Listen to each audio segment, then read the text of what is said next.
Il est 7h43. Il se présente comme le roi des prix bas. Il est aussi le roi de la com. Michel-Édouard Leclerc est votre invité, Thomas, pour l'interview Vérité d'Europe 1. Bonjour Michel-Édouard Leclerc. Bonjour Thomas, bonjour Julie. Bonjour. Votre credo, c'est les prix bas, toujours plus de prix bas à n'importe quel prix. Non, voilà. Alors, la attendez. fin de la phrase. Ben non, Laissez-moi mon credo, finir. c'est pas à n'importe quel prix. Eh ben, c'est pas en tout cas ce que pensent certains politiques, notamment Pierrick Massiot, qui était il y a quelques semaines assis à votre place dans ce studio et qui disait Leclerc et la grande distribution ont largement contribué aux difficultés actuelles de l'agroalimentaire, notamment en Bretagne. Est-ce que vous êtes responsable des soucis en partie de l'industrie agroalimentaire aujourd'hui ? C'est du n'importe quoi. Les entreprises qui licencient en Bretagne vendaient du poulet surgelé aux pays arabes. Elles ont vécu sur un système de subvention et avec la fin de la PAC qui était programmée depuis 2005, eh bien, l'État a refermé les robinets et ce modèle économique qui est ponctionneur de fiscalité s'arrête avec des drames sociaux qu'on connaît, mais évidemment, ils ne vendaient pas sur le marché intérieur, ça n'a rien à voir avec nous. Mais ce qu'on dit et ce qu'ils disent aussi, c'est que quand on travaille avec Leclerc, en gros, c'est marche ou crève. Soit tu marches à mes tarifs, soit tu n'es pas dans mes magasins. Oui, ça c'est ce que disent les fournisseurs évidemment qui ne travaillent pas avec nous, mais je vous mets au défi de trouver quelqu'un qui paye mieux, qui rémunère mieux les producteurs que nous. Donc vous ne vous sentez aucune responsabilité ? Ah, pas du tout, oui. Et pourtant, le gouvernement, lui, s'en est ému aussi. Et Benoît Hamon a décidé de vous assigner devant... sur mon chevet, là. Ça fait beaucoup de monde. En fait, je pense tout simplement que je vends moins cher que les centres Leclerc, moins cher.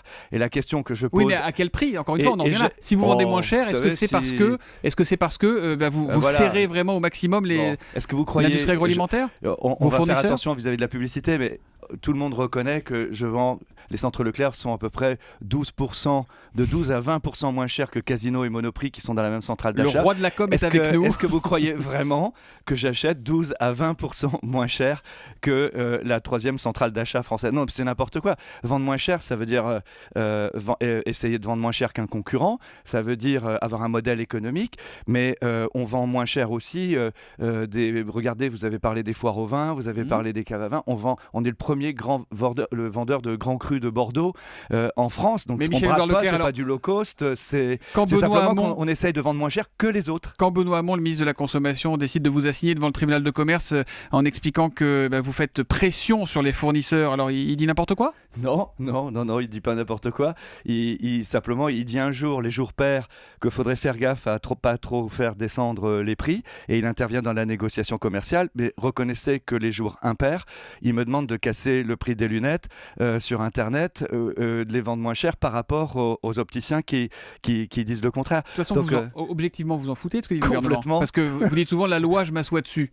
Je m'assois dessus quand elle est faite contre moi, quand c'est une loi qui est détournée, qui détourne le droit pour s'en prendre à des gens que le gouvernement sollicite par ailleurs pour aider les éleveurs, pour aider les petits producteurs, les PME, ou pour faire baisser le produit de rentrée des classes ou les carburants, et que c'est les mêmes qui après viennent faire semblant de me dire tu vas voir Leclerc, je vais te polisser et je vais lui faire augmenter ses prix. Ça n'a aucun impact sur moi. Impact sur vous. Alors attendez, parce que vous citez les petits producteurs et le monde agricole. Justement, la FNSEA et les jeunes agriculteurs vous reprochent, alors c'est pas des politiques, de mettre en place des prix qu'ils ne peuvent pas assumer. Ils expliquent que ça saigne les filières jusqu'aux éleveurs et que ça compromet leur avenir. Oui, mais ça j'ai déjà répondu tout à l'heure. Non, mais il faut prendre le point de vue des consommateurs. C'est évident qu'en temps de crise, un industriel, il n'a pas envie de baisser ses prix. C'est vachement dur en plus pour lui. Mais de l'autre côté, vous avez dit hier de combien était fait la hausse du SMIC. Vous avez dit certainement ici la baisse du pouvoir d'achat en 2013 et en 2014. Donc reconnaissez que ce n'est pas en augmentant les prix d'abord qu'on va vendre mieux et plus et que ça va tirer la croissance française. Et ensuite, je doute que même si Leclerc augmentait ses prix et les mettait au prix de Casino et de Monoprix, je doute que les paysans gagneraient plus. Donc non, mais est-ce que cette course sans limite, moi je ne m'intéresse pas à la rumeur, et même à la limite les autres commerçants ils font ce qu'ils veulent. Après tout, si les autres commerçants veulent payer plus cher le marché français qui est déjà plus cher que le marché européen, c'est leur problème vis-à-vis des consommateurs. Il n'y a pas que le consommateur, il y a aussi une responsabilité par rapport à l'emploi dans le pays. Vous êtes un patron citoyen. Quand on prend Dout, Ilisapco, GAD, l'Association nationale des industries alimentaires dit qu'il y a 5000 emplois menacés à court terme parce qu'ils ne s'en sortent pas. Alors évidemment, c'est pas la faute que de Leclerc, on est d'accord. Distributeur. Oui, mais si c'est pas la faute de Leclerc, d'abord faut le dire. Pas la faute que de Leclerc. Et puis Leclerc est aussi un grand employeur. Par exemple, sur la Bretagne, 11 000 emplois. Donc c'est pour ça que les gens qui ont ont essayé de nous diviser et que vous avez sollicité Jean-Pierre Elkabbach et autres pour essayer de nous diviser, Jean-Pierre Elkabbach n'a pas du tout l'intention de... Ça n'a pas marché. Ouais, il y est allé un peu fort. Et ça n'a pas marché. Et puis aussi, nous avons des emplois industriels dans l'agroalimentaire en Bretagne. Les centres Leclerc emploient 3500 personnes dans l'industrie agroalimentaire et nos entreprises sont bien gérées, marchent bien, vendent au même prix que le marché local. Et donc, voilà, j'ai pas l'intention de devenir le punching ball de tous ces gens. Et pourquoi ils vous en veulent à vous alors, à votre avis? Pourquoi on s'acharne sur Leclerc aujourd'hui? Parce que les médiocres, à défaut de se remettre en cause, ciblent en général la performance des autres. C'est classique, moi ça fait 30 ans que je viens dans vos studios. Vous êtes jeune, là, vous avez une jeune émission et tout. Mais je suis venu à Europe 1 depuis 30 ans, me justifier de ça. Et si vous saviez comme... tant de gens aimeraient que les centres Leclerc augmentent leur prix. Moi, c'est incroyable. Mais un petit peu plus cher pour avoir un peu plus cher peut-être pour avoir des produits d'un peu meilleure qualité, notamment jamais. Jamais. Quitte à avoir des lasagnes au cheval, quitte à avoir des process de fabrication qui sont un peu particuliers. Regardez ce que vous balancez là, c'est n'importe quoi.